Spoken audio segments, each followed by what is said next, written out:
Poor to rich. ఖర్చులు తగ్గాలి, ఆదాయం పెరగాలి, పేదలకు మరింత ఆదాయం రావాలి. ఇదే చంద్రబాబు గారి ఆలోచన. ఆగస్టు 17న కృష్ణా జిల్లా గుడివాడ మండలం ఒలివర్తిపాడుకు చెందిన ఆటో డ్రైవర్ రేమల్లి రజనీకాంత్కి మాటిచ్చిన విధంగా ఎలక్ట్రిక్ ఆటో కొనిచ్చిన ముఖ్యమంత్రి చంద్రబాబు గారు ఎలక్ట్రిక్ ఆటో పంపించడంతో సంతోషం వ్యక్తం చేసిన ఆటో డ్రైవర్ రజనీకాంత్. అసలు ఏం జరిగిందో వీళ్ళ మాటల్లోనే వినండి.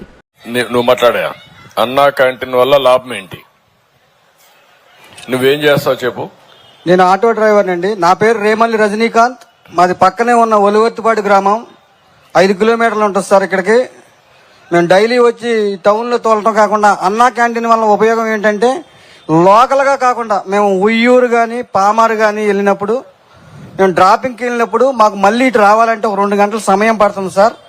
ఆ సమయంలో మేము అన్నా క్యాంటీన్కి వెళ్ళి భోజనం చేసిన అనుభవాలు చాలా ఉన్నాయి సార్. అంతేకాదు సార్, నేను 2017 వరకు ఆటో డ్రైవర్ని సార్. 2017లో ఎస్సీ కార్పొరేషన్ ద్వారా ఓనర్ని అయ్యాను సార్. నేను మన గవర్నమెంట్లోనే సార్. అంతేకాదు సార్, ఆకలి సాగులు అన్నది 2020-21లో నేను చాలా చూశాను సార్. అవి కరోనా సాగుల కింద లెక్కగట్టారు కానీ అన్నం లేక చనిపోయిన వాళ్ళు చాలా మంది ఉన్నారు సార్. ఆ సమయంలో నేను దగ్గరుండి చాలా చూశాను సార్. నేను హాస్పిటల్కి తీసుకెళ్తున్న సమయాల్లో బోల్ మంది చనిపోయారు సార్. ఎలా చనిపోయాడు అంటే 3 రోజుల మట్టి అన్నం లేదు, 4 రోజుల మట్టి అన్నం లేదు. అదే సమయంలో అన్నా క్యాంటీన్ కనుక ఉంటే కొన్ని వేల మంది బతికేవారు సార్. అది నేను చాలా దగ్గర నుండి చూశాను సార్. అది నా బాధ నాకు తెలుసు సార్. మా వాళ్ళే.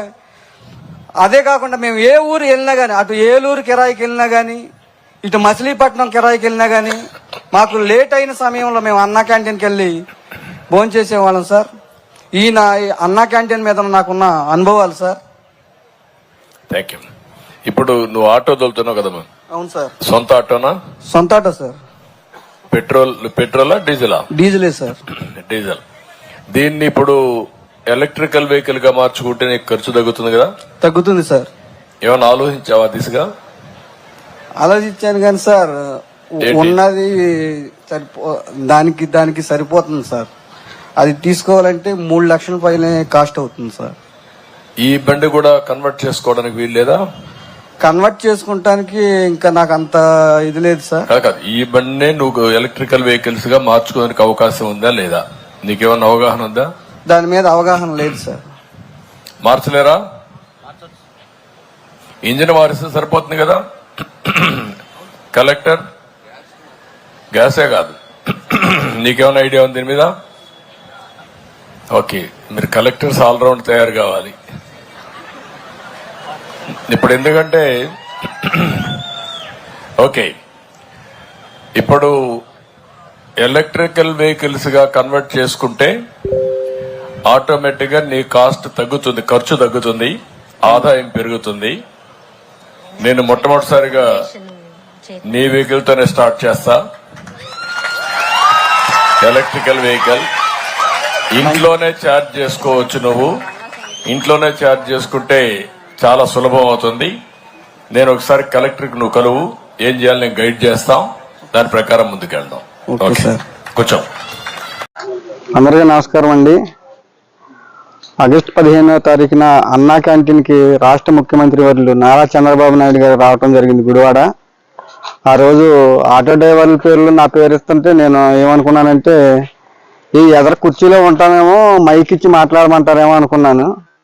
అది కాకుండా ముఖ్యమంత్రి గారు పక్కన కూర్చొని నారా చంద్రబాబు నాయుడు గారు పక్కన కూర్చోబెట్టుకొని మాట్లాడి నువ్వేం చేస్తావని అడిగారు. నేను ఆటో తోలుతానని చెప్పాను. ఇంకో విషయం కూడా చెప్పానండి, 2017 వరకు కూడా నేను డ్రైవర్నేనండి. 2017 తర్వాత నేను ఎస్సీ కార్పొరేషన్ లోన్లో ఆటో తీసుకున్నానని కూడా చెప్పానండి. అంతేకాదండి, ఆయన అడిగారు మీరు డీజిల్ ఆటో తోలుతున్నారా పెట్రోల్ ఆటో తోలుతున్నారా అని అడిగారండి. అడిగినప్పుడు నేను చెప్పిన సమాధానం డీజిల్ ఆటో తోలుతున్నానని చెప్పాను. అది ఖర్చు తగ్గియాలంటే ఎలా మార్గం అవుతుందని అడిగారు. పెట్రోల్ ఆటో తోలుతున్నారా డీజిల్ ఆటో తోలుతున్నానని ముఖ్యమంత్రి గారు అడిగారండి. అడిగినప్పుడు నేను డీజిల్ ఆటో తోలుతున్నాను అన్నాను. ఖర్చు తగ్గే ఉపాయం ఏమైనా ఆలోచించామన్నారండి. అడిగినప్పుడు లేదండి నేను దీన్ని తోలుకుంటా పిల్లల్ని చదివించుకుంటానికి సరిపోతుందండి, దాని ఆలోచన చేయలేదు అని చెప్పాను. అప్పుడు దాన్ని ఎలక్ట్రికల్ ఆటోగా మార్చడానికి నీకేమన్నా తెలిసిన వాళ్ళు ఉన్నారు, నీకేమన్నా ఐడియా ఏమన్నా ఉందా అని అడిగారు. దాని గురించి నాకు ఎటువంటి ఐడియా లేదండి, కానీ అది కొనాలంటే కాస్ట్ ఎక్కువ అవుద్దని చెప్పానండి. నేను సుమారు 3 లక్షలన్నర 4 లక్షలు ఉంటుందని చెప్పాను. చెప్పినప్పుడు కలెక్టర్ గారిని పిలిచి ఇతను గురించి ఆలోచించండి, అది కన్వర్ట్ చేయటానికి ఏమైనా కుదురుద్దేమో, ఆ ఇంజిన్ తీసేసి బ్యాటరీ పెడితే ఏమైనా అవుద్దేమో అని మాట్లాడమన్నారండి. తర్వాత ముఖ్యమంత్రి గారు సభ అయిపోయినాక వెళ్ళిపోయారండి. కలెక్టర్ గారు నన్ను పిలిచారు. పిలిచి చాలా చోట్ల ఫోన్ చేశారండి, ఇంజనీర్లకు కానీ ఈ ఆటో మొబైల్ వాళ్ళకి ఫోన్ చేసి ఇలా మార్చడం కుదురుద్దా అని అడిగారండి. అడిగినప్పుడు అది ఇంకా మన రాష్ట్రంలో ఇంకా రాలేదంటండి. ఈ డీజిల్ ఇంజిన్ తీసి బ్యాటరీ అమర్చడం ఇంకా మన రాష్ట్రంలో ఇంకా రాలేదని అన్నారు. అన్నాక తర్వాత ఈ బ్రేక్ ఇన్స్పెక్టర్లను కూడా పిలిచారండి. వాళ్ళు అడిగారు, నీకు ఎలక్ట్రికల్ ఆటో ఇస్తారయ్యా, మరి నీకు ఏ కంపెనీ అయితే బాగుంటుంది అన్నారండి. అప్పుడు నేను తోటి డ్రైవర్లను కనుక్కుంటే అప్పి బ్యాటరీ బండి బాగుంటుందని చెప్పారు. అది తీసుకుంటానని చెప్పాను. అది గుడివాడలో కూడా లేకపోతే గుంటూరు నుంచి రప్పించినట్టున్నారండి. సమయం 8 ఆ టైం అయింది. అది వచ్చేసరికి కలెక్టర్ గారు కూడా వెళ్ళేటప్పుడు ఒక మాట చెప్పారండి, ఏ టైం అయినా బండి వేసుకొని ఇంటికి వెళ్ళమన్నారు, మిమ్మల్ని బండి తీసుకొని ఇంటికి వెళ్ళమని చెప్పారండి. ఆ బండి వేసుకొని నేను ఇంటికి వచ్చానండి. తర్వాత అది ఛార్జింగ్ పెట్టుకుంటా ఛార్జింగ్ మెషిన్ అవన్నీ ఇచ్చారండి. అవి కూడా ఇప్పుడు వైర్లు లాగుతున్నారు. నువ్వు ఎలా ఫీల్ అవుతున్నావు? సీఎం గారు అంత క్లోజ్ గా మిమ్మల్ని మీ ఫ్యామిలీతో మాట్లాడి ఇప్పుడు ఆటో ఇచ్చారు, అసలు ఎలా ఫీల్ అవుతున్నావు? మామూలుగా ఫీల్ అవుతుంది, ఊహించలేదండి అసలు. ఎప్పుడన్నా ఇప్పుడు ఎంతో మంది నాయకులను చూసాం, అన్న పని చేస్తామంటే